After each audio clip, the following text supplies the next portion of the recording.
Well, I talked to Lindsey during the break, and he said this is the #1 issue, and I agree. This is all I hear my neighbors talking about, people on other talk radio shows talking about, and it's like, what is the government going to do? What is the government going to do? And their idea is carbon taxes, gas taxes, that will fully destroy our economy, and still the oil well leaks and leaks and leaks, and BP's been caught lying from the beginning, now into day 67, and this is decimating the Gulf Coast. But then I did read the reports that this oil is full of all sorts of other toxic elements and chemicals and heavy metals, and it is killing dolphins and turtles en masse.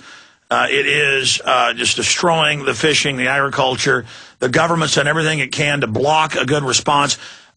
Lindsey Williams continuing, you got up to the point of the super, high-powered pressure of this well, which they're now admitting, and then you had new developments. Yes, Alex, when I was at Prudhoe Bay as the chaplain to the elite of the world for those 3 years' time, I watched them bring in many oil wells. The very first thing they would give, as soon as a new oil well was brought in, they would give, and please write these words down. You want to be correct whenever you say things. Alex, you'll notice that over the years, the only thing I ever give on any show is what I can prove, document, and never do I go into, I think so, I hope so, or possibly could be. I stay away from it. The first thing they would give is the flow rate. They would check how much oil is coming out of that well, how many barrels for a period of time. Second thing they would always give, and you have never heard this about the Gulf of Mexico, they always gave the pressure at the wellhead. Please write down the words wellhead. That's at the top of the pipe. They would take the pressure. Now, the pressure at Prudhoe Bay, Alaska, on the average well was 1,500 pounds per square inch, PSI. The automobile tire on your automobile has 35 pounds per square inch. Your truck tire on a big tandem tractor trailer rig, 100 pounds. Are you ready? Please write this down. From my sources, they say that the Gulf of Mexico oil disaster, BP's well, hit a pressure that human beings have never experienced before on any well they've ever driven. Russia never hit this. They hit pressures, but not this kind of pressure. BP actually hit 20,000 to 70,000 pounds per square inch. This is beyond human technology to contain it. It blew everything. It blew the safety valves.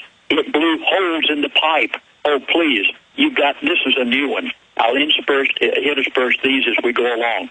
You remember a moment ago I told you that pipe that they drilled in the bottom of the ocean was 2 inches thick and 20 inches in diameter, solid, hardened steel.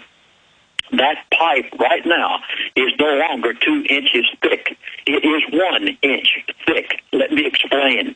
You remember that BP, back about 2-3 weeks ago, closed down the Trans-Alaska Oil Pipeline because for 35 years they've been running oil through it, and it has so diminished the thickness of the pipe that they were getting leaks everywhere.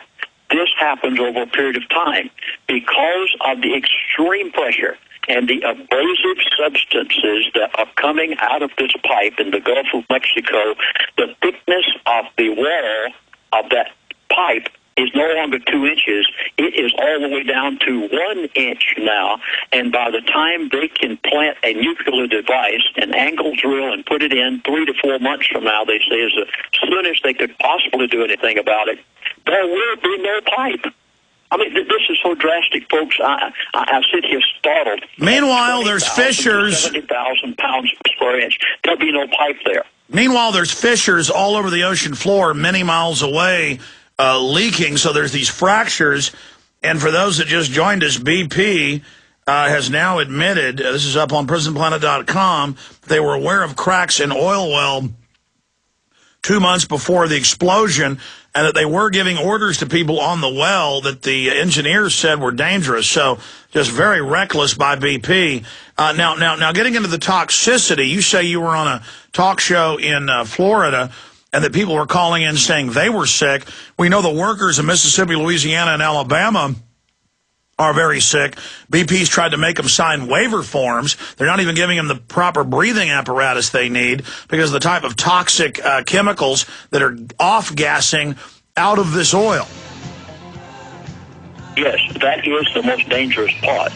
You know, most people think that the only thing that comes out of an oil well is oil. No, quite to the contrary. There are many things that come out.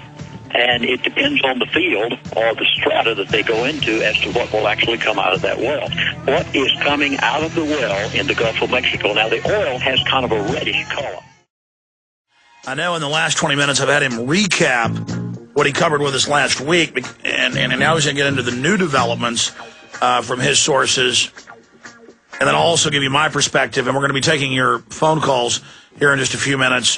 Mark, Andrew, Alan, Grant, James, and others.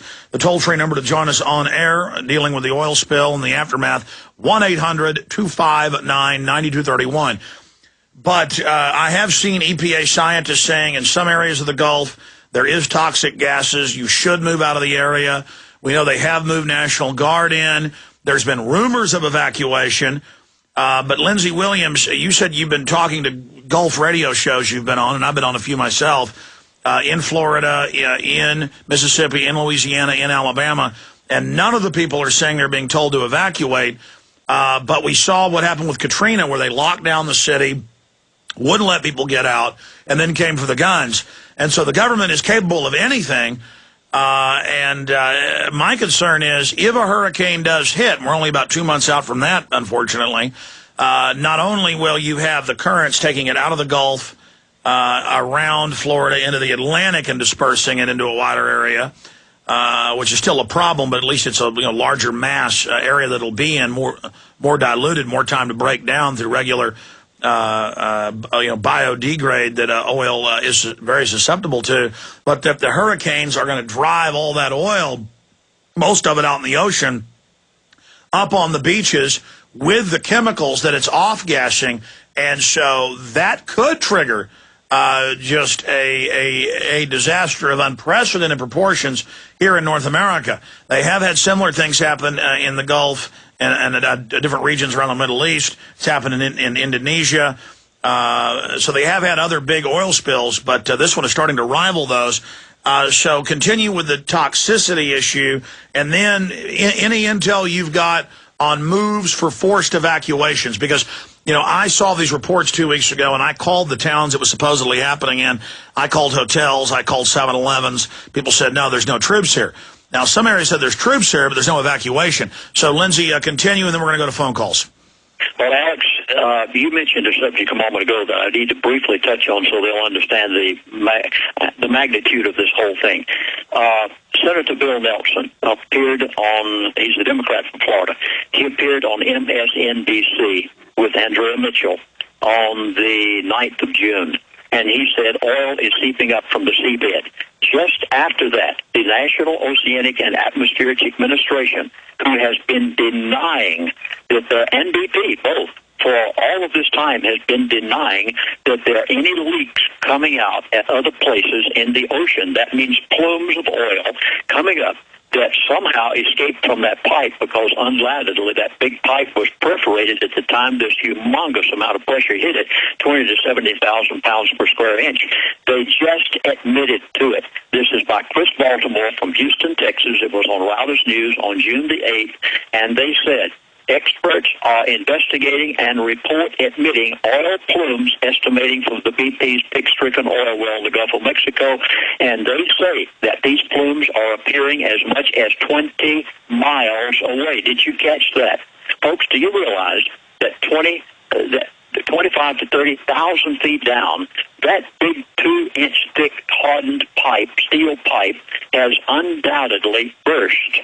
And these plumes are working their way out up through the bottom of the ocean, and they now are for the first time admitting that they're there. Even if they stop the pipe itself from flowing, how many plumes do they have out there that they're going to stop too? Now, Matt Simmons is a very well-respected person in the oil industry. And they may have hit a level where it's abiotic, where it's basically unlimited. We know many of the old oil wells are now filling back up, and more petroleum geologists and scientists do believe that it is abiotic, being made in the earth. You can find some small deposits of the oil as we know it that has particuli from animals in it, dead prehistoric creatures, fossils, coal that has the imprint of ferns in it. So we know there is some fossil fuel that is based on dead life and swamps. But more and more the evidence shows that most oil is abiotic, being produced down